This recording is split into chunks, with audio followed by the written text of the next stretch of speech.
Hello, I'm Robert O'Sullivan, and I have a special guest who has performed a trifecta in publishing. 3 books in 2 years. Correct. And not only that, but the trifecta is of a fascinating and extremely important subject. And I'm happy to have a chance before the launch of her 3rd book, which is about to happen. We're starting like 24 hours away. 24 Oh hours. my gosh, 24 hours away. Anyway, she wrote a little thing in her most recent book, and she'd like to read that right now. You bet. Thank you. And first off, Silky Bob, thank you for having me here. This is just wonderful, and what a day. Isn't it beautiful? Oh my gosh, just absolutely. And compliments to Glenn Cora for making all this happen with the video and whatever else she's going to be doing to make it the best.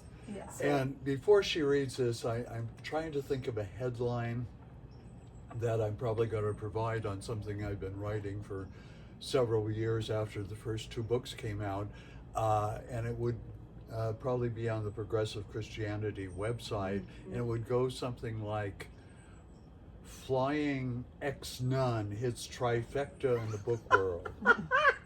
I love it. I love it. I'll get my angel wings warmed up and going, huh? Angel wings, okay. Yes, Okay, indeed. beautiful, Please beautiful. read what you have there. I sure will. You know, and you mentioned that trifecta word. It's like trifecta or Trinity. Yes. You know, Yeah. the 3 persons in one God. And I think that's where I'm coming from with all of this. And it has been a spirit divine journey. And here we go. Here we Please. go. Okay. I wrote this in May of 2024. Welcome to my crazy, beautiful, amazing world. I blew the top off my life in writing a bestseller with none better. March 19th, 2023, it launched. Thanks beyond to twosisterswriting.com, my book coach, publisher, editor, and comrades, Elizabeth Atkins and Catherine Greenspan. They indeed are 2 sisters. And they are 2 sisters. Not 3 sisters, but 2 sisters. So where is none better gone? Well, as of May, it already crossed 5 continents. Global exposure on 40,000 online book retailers. 8 countries are represented in people who have ordered it. I've gone ballistic book touring and spreading the mission that love always wins. Can we go and back? that's my new tattoo. Okay. Oh, wow, look at that. Wow. Love always wins. You Love never always know wins. when you get a tattoo. Yes. So that was Carol and I. I Two have a form- question. Oh, absolutely. We'll stop right here. Was Antarctica the place that's not selling? Yes. She said with a frigid air. Yes. Now you can go on. There we go. There we go. That was Carol and I, 2 former Catholic nuns. A 40-year love fest, and her death January 30th of 2022 triggered a lonely, broken heart in me. Grief is the hardest thing I've ever been through. Surrounded by deep faith and resurrection joy, I was called in spirit and inspired to write. 6 months after sending her ashes around the world by sea, serendipitous connections with Elizabeth and I in writing this book. It was none better, written in 5 months. Wowzer, 5 months. So I wrote too much. I wrote 534 pages. Joni, cut it to 300. Oh golly, really? I need to do that? Yes, you do. It took another month, but I did it. Hundreds of events later, driving and zooming podcasts, and thousands of people from all over the United States sharing and spilling their guts, telling me stories about themselves. And they would ask, what's next for you? A movie? Another book? Podcasts? All the above? How did you and Carol live so joyfully? In the prayer corner, again in 2024, the second time, chatting with Carol and Jesus. Yes, write another book, Joni. Okay, but only if Elizabeth will write it with me. I called her. Yes, I've never done this before. Let's do it. The beginning of co-author collaboration began June 28, 2023. Let the burst of written expression begin. We zoomed, outlined, prayed, talked, laughed, cried, brainstormed, had nighttime dreams and spirited visions, including asking and inviting other people to contribute their writings. We figured 1 to 3 people per chapter for organization's sake. People, young, old, LGBTQ and not, religious or not, spiritual or not, none better had touched multiple hearts. Elizabeth and I were now the co-authors and co-captains of book number 2, Joyously Free, and the team. I began writing July 12th, 2024, and finished a total of 13 chapters in book 1 and book 2, with 12 chapters on January 10th, 2024. 6 months it took me to write these 2 books. It just flowed out of me. I had to have it done just in time for hand surgery that I had in January, where I couldn't write or type for 4 weeks. I was a holy terror. My heart and mind told and wrote stories and tips, more stories and tips, and even more stories and tips about LGBTQ, spirituality, and religion. Oh my God, it was definitely a God thing. So, what are these 2 new books all about? What's the purpose of both books? To share our journeys, the good times and bad times, on how we each have found how, why, and ways to live our truth. Personally and raw. You'll have to read them both. Who did I tell that I was gay? Where is my outspoken truth? Yes, we want a king bed. Having a rift in a friendship because I support and love my trans friends. These are all stories in Joyously Free. Living my truth, even when fears like tomatoes are being crashed on around me, as I presented an HIV/AIDS presentation. Finally, 2 married women, 2 women in love, in the midst of pulpit hate and boxing and so much more, are stories in these books. In Joyously Free, by doing so, we encourage, we guide, uplift, and help others. We, Elizabeth and I, and the authors that also wrote, provide the stories, the tips, the education, the clarification, the resources, the facts, the history, the fears of people, and hopes. We discuss and celebrate honestly, telling about struggles and conflicts, and we spread positivity. You can get through this. Hang on to Jesus. We expose and believe that you can be courageous, filled with fortitude and tenacity to be your real self and live your truth. We offer specific ways to meditate and to have rituals in your life every day. They produce working skills and relational techniques that you can improve upon to have a happier, harmonious, and healthier life. Most importantly, I stress in Joyously Free that love always wins. Elizabeth stresses cultivating human harmony. This book is about and for LGBTQ people and non-binary. It is for people who support and want to know how to support LGBTQ and loved ones. It is for parents and allies and teen youth. This HRH book coming on right now, Healing Religious Hurts, will add more feelings and healings of mind, body, and soul. Stay tuned for that one. Today is Joannie Lindenmeyer, who with her partner Carol and her wife, Carol Tierheimer, had a 40-year relationship, which is absolutely fascinating. And her willingness and joy in sharing that story is very, very remarkable. She didn't have to tell anybody any of this, but she has indeed 3 books out, and the first 2 that people have been reading has been extraordinary in their impact, in that a lot of people who are trying to understand how to deal with someone in their family who is a little different or a lot different, or in their workplace, and how to be supportive of them and how to really celebrate their lives. Joannie, I have come to know, we live in the same coastal town in Oregon, And I know a bit of her background. Largely grew up in the San Diego area. Yes. And went to both Catholic and public Yes. schools. Yes. Catholic school and grade school and public in high school. Then went to San Diego State.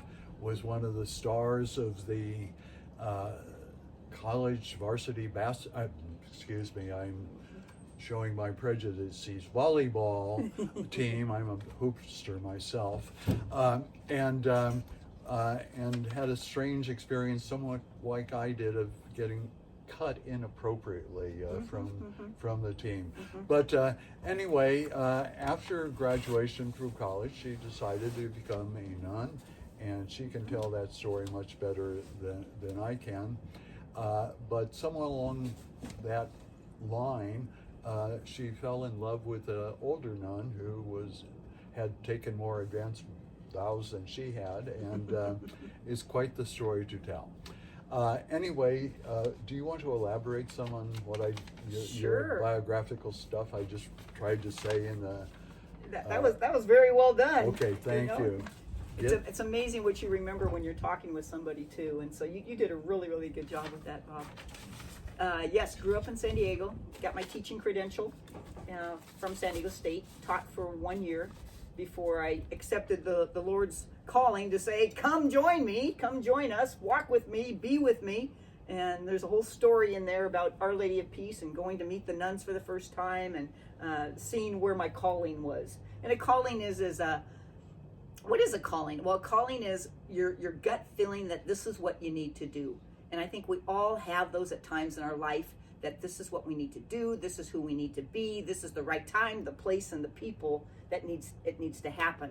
So that was that calling. And I was just young. I was 22, 23 years old making that decision. And I knew that it was going to be a decision that would be for life. That's how I approached it. And so when I entered the convent and moved from San Diego to Los Angeles, then that's where my new world began. And just learning and taking classes and being part of a program within the Sisters of St. Joseph of Carondelet. And they were just beautiful, beautiful people. In reading about that era in your The 1980s.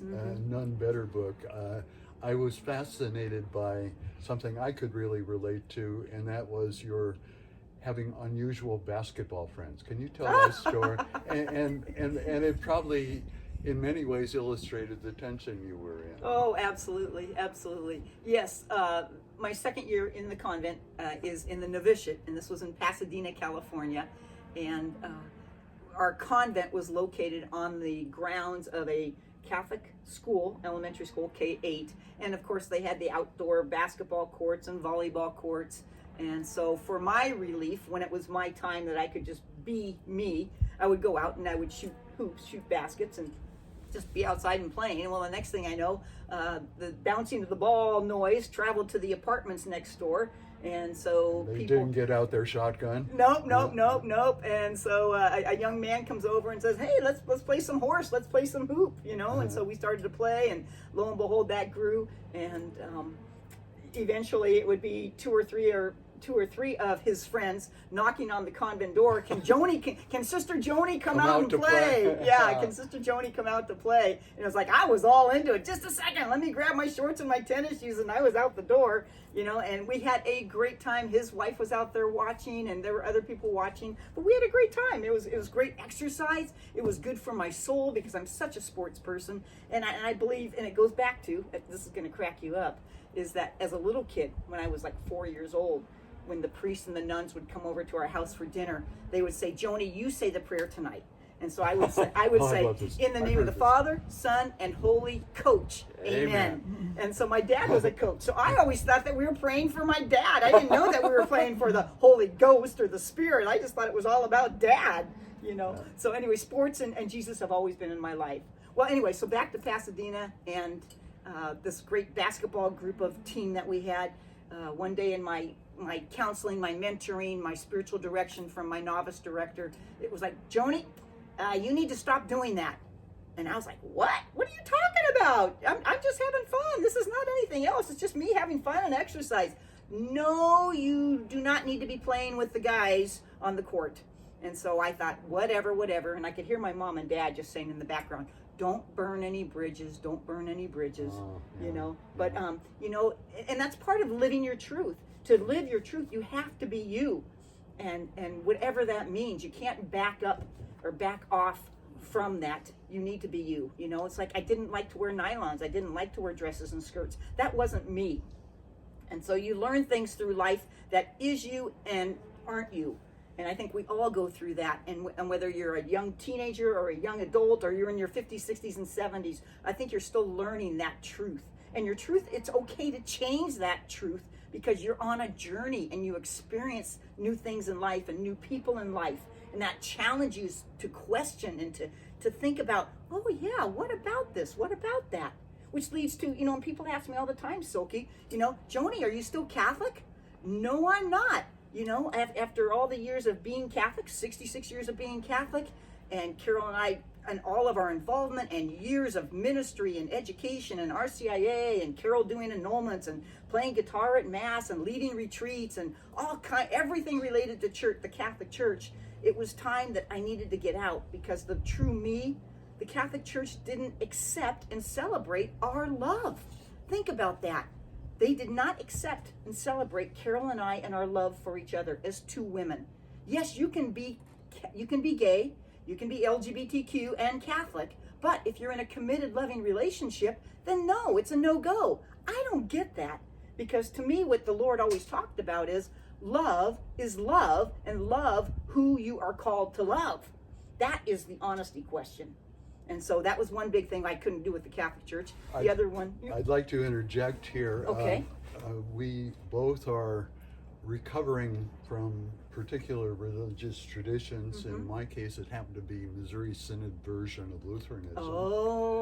And in your case, the Roman Catholic Church. Right. But both of them don't necessarily, if they're being truthful, have a franchise or a copyright on the name Catholic. And it's really better with small c.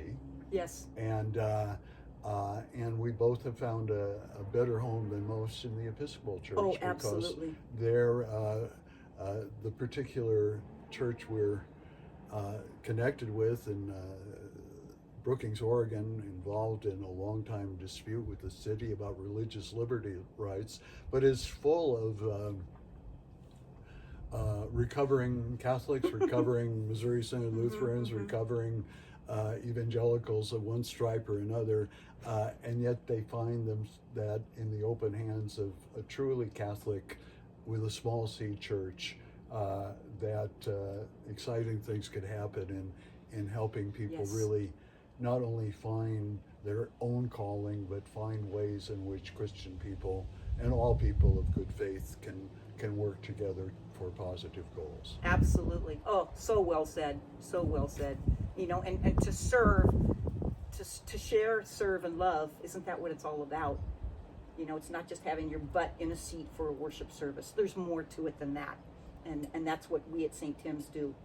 From helping people to have the availability to shower, or to have the meals available, or to have an attorney on the premises that can help change their name or do whatever they need to do to improve their life. And our church here, St. Timothy's, is phenomenal, and I'm so glad to be a part of it. And then the bigger Episcopal Church, you know, the other couple of reasons that I left, well, one was the same sex, that they accept same sex. The Episcopal Church accepts and celebrates same-sex and trans committed relationships. The next one is ministers. In the Episcopal Church, it doesn't matter if you are gay or straight or lesbian or trans or bi or whatever, as we talked about before, whatever alphabet letter would make who you are, that label, which I don't always get into labels. But anyways, that the Episcopal Church accepts everybody as ministers. So a bishop, a priest, a deacon, and a layperson has as much voice in the decisions of the United States Church. And that was not true in the Catholic Church. How many meetings and councils did Carol and I attend? And we would talk and we would discuss, but you didn't have a real voice in the decision making. And it's really important to have that real voice, that vote, that you actually get to vote on something and be heard. And so that was just really, really important. So those are two issues, the having a voice, and then being able to be a minister within the Episcopal Church is open to everybody and anybody. Yeah, and I just love that. I love that. How about in the Synod Church? Well, that particular tradition is unusual, and for a while it was quite open and created some great theologians, but there was sort of a takeover of its doctrinal rigidity back in the early 70s, and it's never quite recovered from that. But like in many traditions, people learn the basics of the gospel and work it out in terms of who they are, and that your sense of calling, that's a phrase, or a vocation is often associated with Luther, partially because he emphasized that vocation was somehow not better as ordained vocations. Right. And he also wound up marrying a nun, which didn't happen too often in those days. So it's quite a tradition that you can relate to there. Yes. So yes. I wonder, in the sense of identity thing, if you could go back to your teenage years, and you've written some about this, that you simply were not attracted to boys or young Exactly. men, do you want to talk about those days? Sure. And it's interesting because back then I wasn't even able to put words on it. I wasn't even able to talk about it. And it was also growing up, I was born in 57. So as a young child, it wasn't talked about, or if you did hear anything, it was a negative connotation of a queer person. Often kind of nasty jokes. Very nasty, and just not understood. And so I remember in first grade just knowing that I was different. I didn't like boys. I didn't want to hold hands with them. They were great friends, but there was nothing going on. And that continued for my whole life. From first grade? From first grade up. And it was about in my teenage years that it really came to fruition inside of me. Again, I couldn't verbalize it. I couldn't talk about it. And there's a story in there about being in my sister's wedding as a young sibling, and how I didn't want to wear a dress, and I didn't want to wear all this stuff, and it was like, no, you're doing this because your older sister's getting married, and that's the final answer, right? And so I did, but when Gail finally heard about that as an adult, that's my older sister Gail, when she heard about that as an adult, she goes, Joni, I didn't know you were going through that. I didn't know what that all really meant to you. And so the expression of who I was didn't really come out until I was in my 20s. And then it was there I could verbalize it to myself first. And if you're thinking right now, well, I'm not out, or I know people that aren't out but they're keeping it a secret for whatever reason, they may be keeping it a secret, just keep encouraging them and loving them, and in time they will come out to first themselves, then they will come out to who they choose to come out to, because it's a big trust issue, and it's very vulnerable.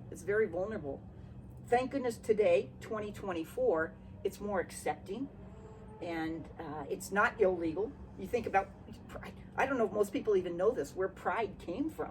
Pride came from the Stonewall riots in New York in 1969, where it was illegal to be gay. That was the word back then, illegal to be gay. And so at the Stonewall Inn, it was an inn where there was rooms available and food available, and many gay community people, partners and singles, would gather there. And then all of a sudden the police raided it, and boom, people were being hurt and dragged and put into paddy wagons and killed just for being gay. It was sort of the equivalent of Selma in the civil rights struggle. Yes, exactly. And it was a civil rights struggle as well. Yes, it was. Yes, it was. And that's what the whole DEI stands for: diversity, equity, and inclusivity.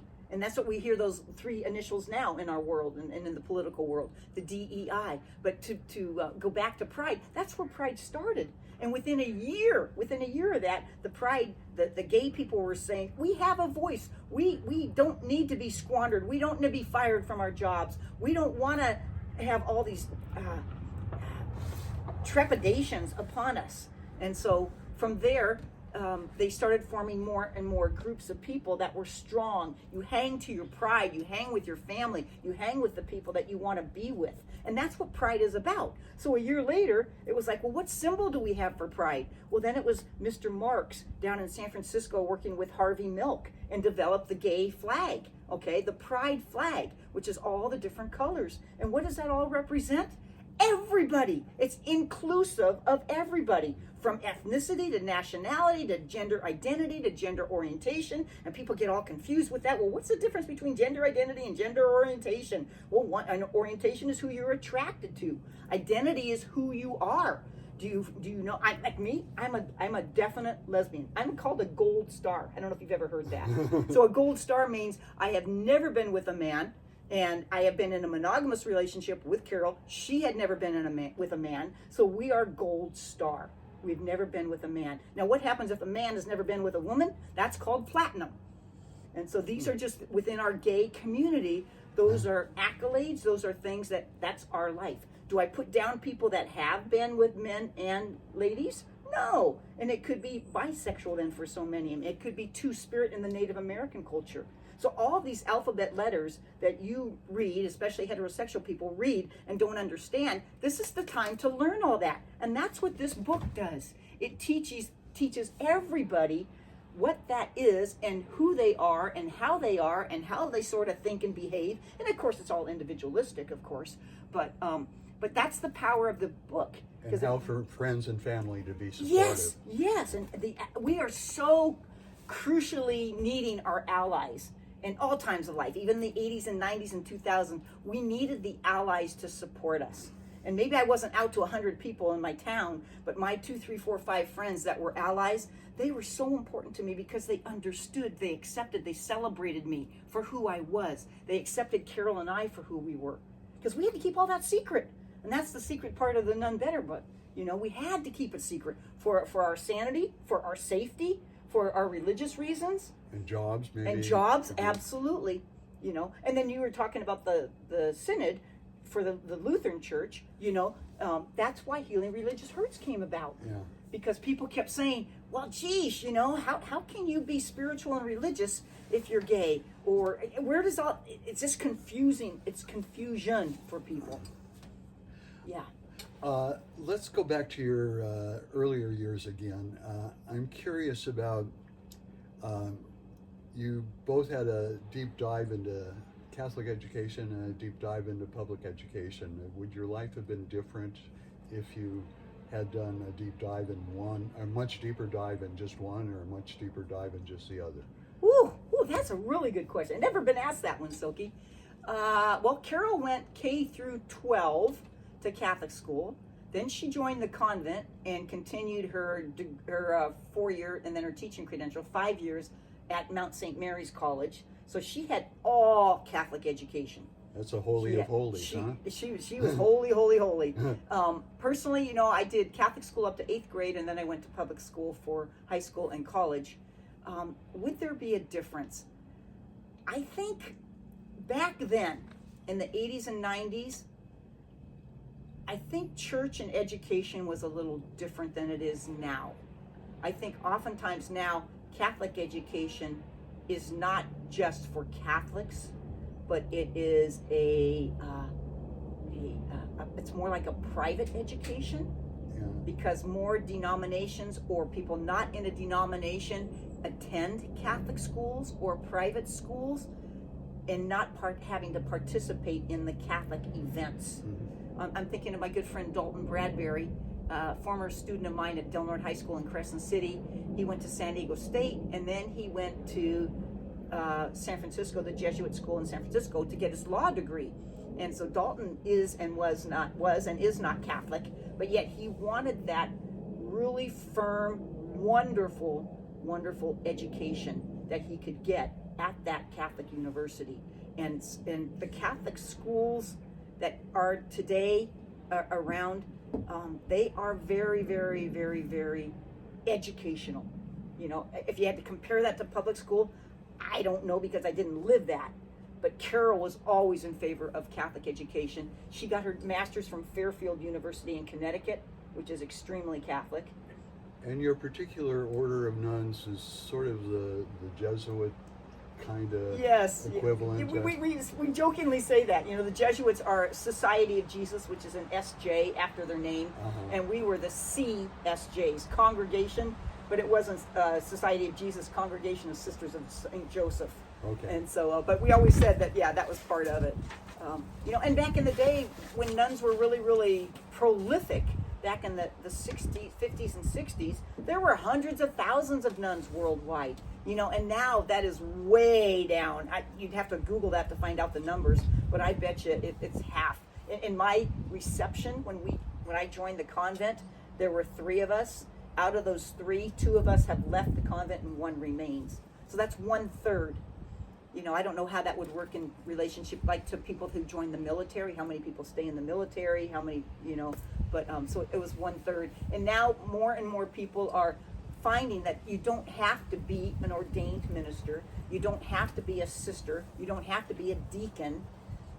You can serve your church, you can serve your community, and do great things without having that title, without having that label.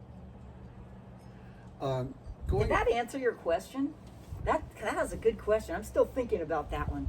Well, I'm Public thinking education. a little more too about the role of sports and college levels. Until Title IX of the Civil Rights Act started being enforced, Right. College sports for women was somewhat of an afterthought.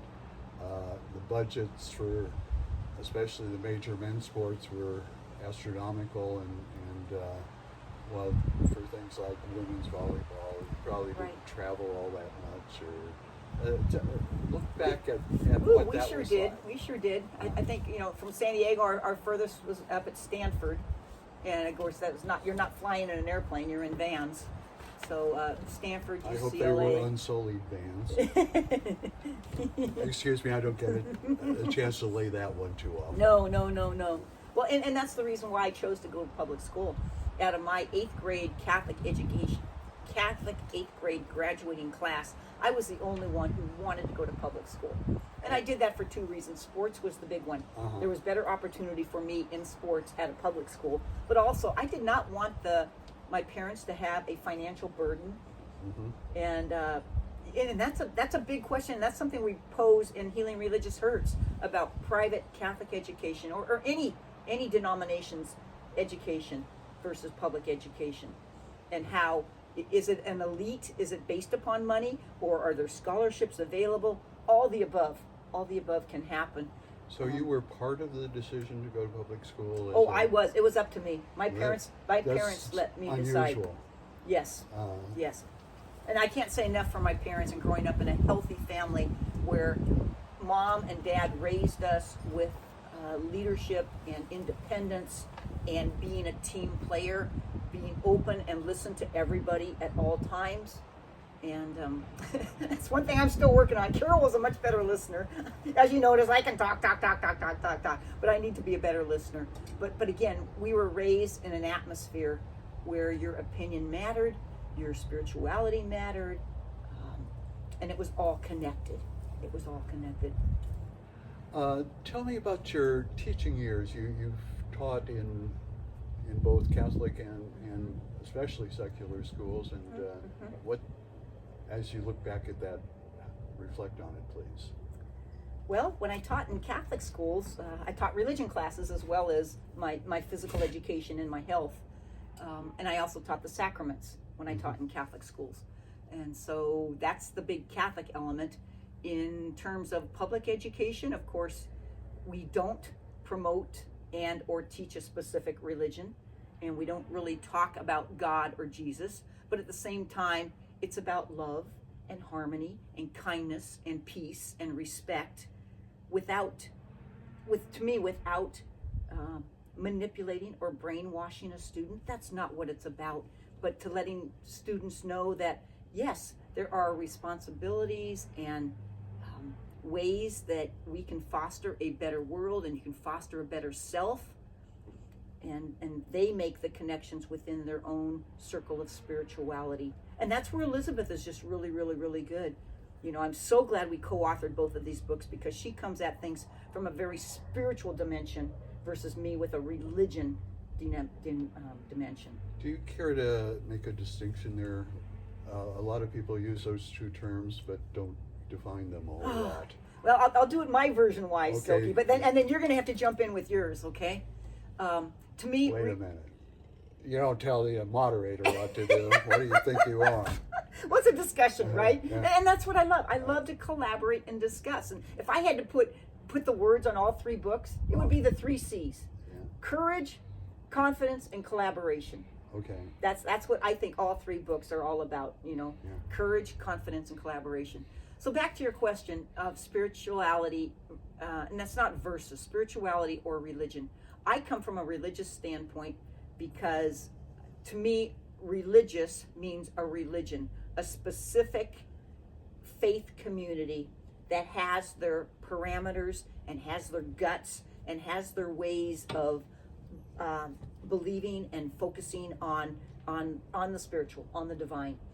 And so that, to me, is my religion. I love the Catholic Church. I love the Episcopal Church in terms of tradition. I love the sacraments. I am all into baptism and confirmation, Holy Eucharist, reconciliation. And this was the big thing. Carol and I wanted to be married sacramentally. We didn't want a civil. We wanted a sacrament. We wanted a blessing from the church. And we asked different Catholic ministers. We petitioned to cardinals and to the Pope, asking, this is what we want to do. We want it to be a sacrament. And it was like, no, don't go there. But anyway, so that's to me the religion part. The spirituality part is, and I'm going to say this pretty bluntly, God is bigger than church. Amen. Now, and I use the word God. If you want to use the word higher power or inner true self or Abba or Buddha or whatever the name is for your supreme being, and I'm going to say being because it may be light, it may be something else that you have a name for it. Stick with the name that you relate to the best, because that's the relationship. And when you have a relationship, just like a friendship, just like we are with a friendship or a marriage ship or a love ship, when you have that relationship with the divine, then you know what? Heaven is on earth and earth is on heaven. Those are my ways of saying that. But you're in both worlds. I think we are spiritual beings before we are human beings. And continue forever. Does that make sense? Does that make sense? To many people, I believe. Okay, you tell me. How would you describe religion, and not versus, but religion and spirituality? Well, much of what you say, I certainly relate to, and curious, and part of it is about a community, and part of it is traditions and sacraments and common understandings that help things stay together. Mm-hmm. But it often has religious structures, and my experience is often they're really contemptibly ill-structured. I mean, why? I shouldn't get into details in other traditions, but why the structures and the resources they control are the way they are is often problematic. Mm-hmm. On the spiritual, it's more of an understanding that you just kind of said about what goes on inside yourself that defines yourself and relates you to all that is.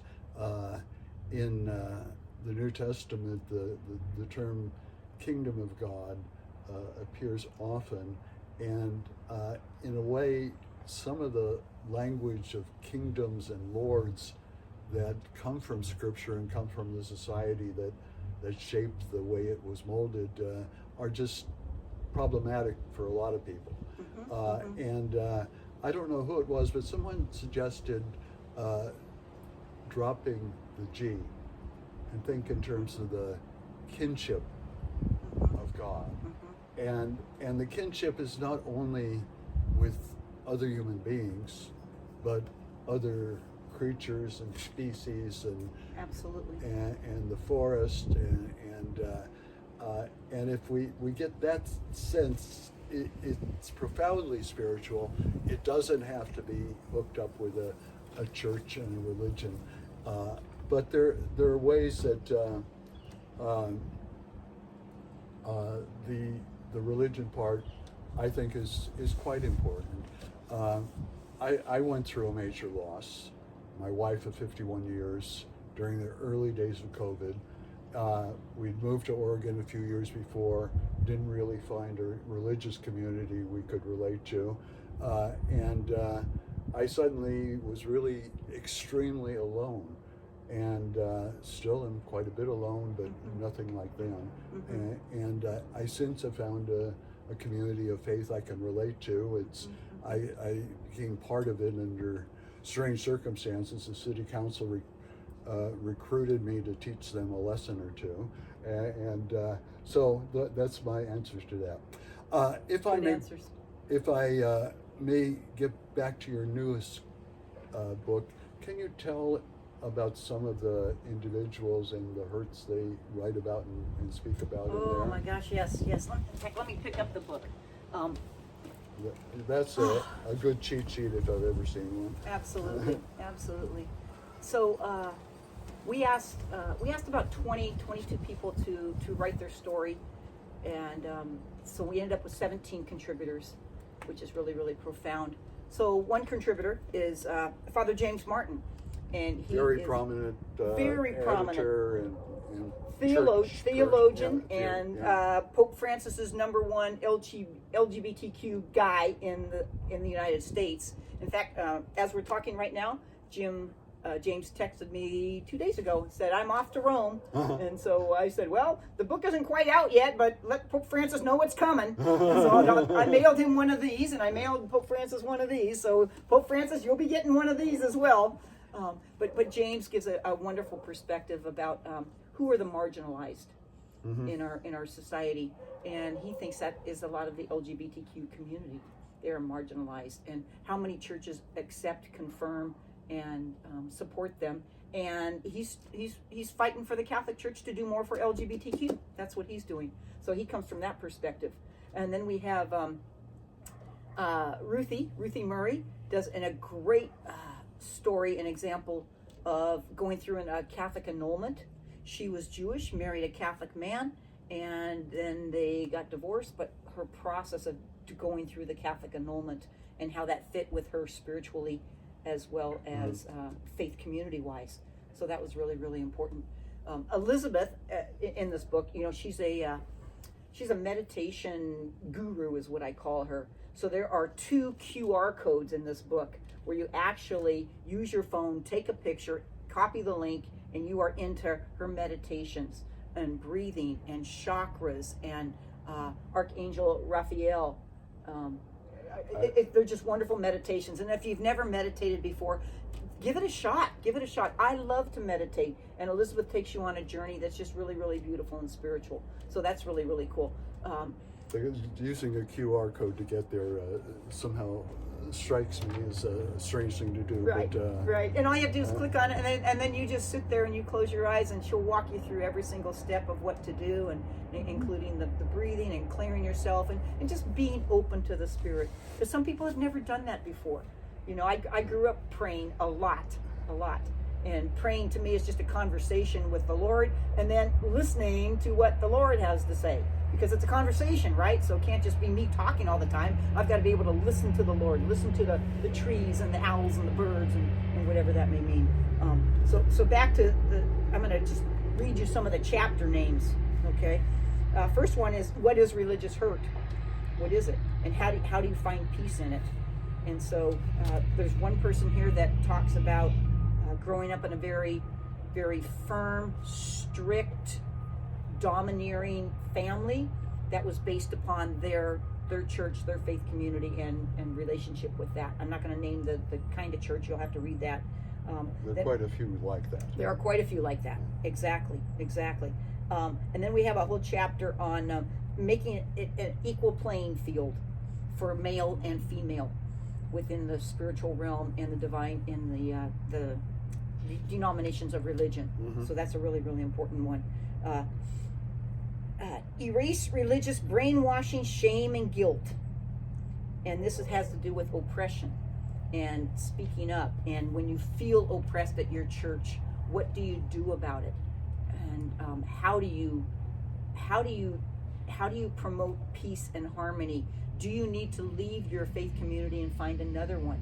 Do you need to have a conversation with your pastor, your leaders? Do you need to speak up more? Do what do you need to do? And there's in every single chapter, there are tips, honest tips from all of us, which people can glean from and say, oh, I like that one. I think I'll try that tip. I think I can do that one, And so they're just opportunities for that. We have Deborah and we have Tay, who are coming at it from an atheist and agnostic point of view, and looking at how they were. Well, Tay, I'm going to let you read that story, but some were raised in a non-denominational church and were struggling to find out who God was, or is there a God? And so they talk about that, and they put out their raw feelings about that and what they went through to discover that. Deborah did a great job. She was raised Catholic, and how she needed to move away from that. And she didn't want a church shop. She didn't want to find another faith community. She knew in her heart of hearts what that was all about. And so that's where she's living her world today. And then we have, this is actually my favorite chapter. It's Marriage and Death, Eternally Yours. And you said 52 years committed and loving with Alice, and I was 40 years committed and loving with Carol. And so I entitle mine, it's Widows and Orphans and Quails. Quails? And quails. Because in my prayer corner at my house, it's a beautiful area, similar to what we are sitting here right now, and the quail would visit me. Okay. And so the widows and orphans is a common biblical term that we read about and hear about, that we're in Old Testament and New Testament, that always care for the widows and the orphans. Always care for and they should have some special help from God. Well, when you go through it, and you are a widow, oh my gosh, and related to that, not just a physical death like you and I have experienced, which is hard as heck, but Carol used to call it living deaths. People that go through divorce or separation or just distancing themselves from their lover or lovers. And that physical removal of that person in your life is a death as well. And how and what do we do about that? And so I have this conversation. I wrote a little story about the quail and me, and how we were both sort of in the widow orphan mode. And it's a cute story, and you will gain a lot of insight in a story. It's almost like a children's story, but it's an adult version of it. And so that's actually my favorite chapter. Then we have somebody that wrote, I love it, a letter to my pastor. Oh boy. And the pastor is more like, he's an ass. And so she talks about that and is really blunt and bold about it, and saying things that have not been normally said. And I think a lot of people think that about a religious leader or a person in charge, and that they really are not very pastoral, but maybe they're running a huge mega business kind of thing, and but they're really not being pastoral. So that was really, really good.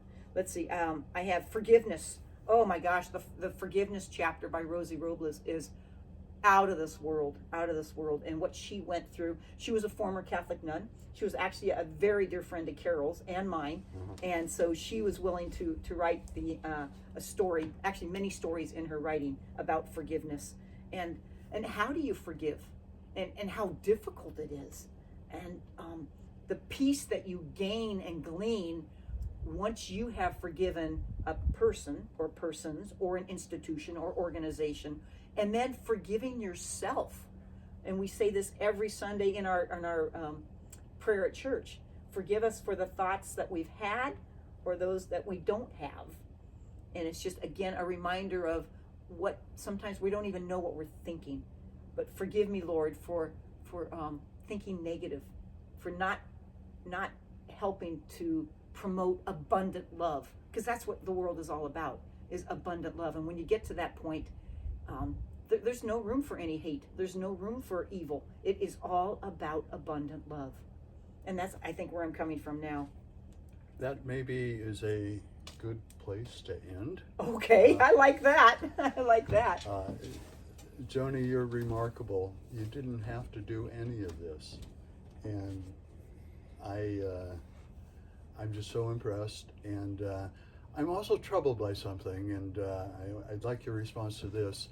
I have seen reviews of your first two books largely coming from newspapers in towns where you've made visits to a local bookstore or church or community group, but not in any of the major outlets for book reviews. Do you have any insights into that? Or obviously these are really important books and they could be of great value to many people, but they're not being reviewed where they should be reviewed. I agree. And how do you make it bigger? Yes. How do you go bigger? And well, that's where the Flying Nun comes that's from. exactly where the Flying Nun comes from. And I would appreciate anybody who, if you have a link or a person, or you have a connection with something bigger, to spread the word. And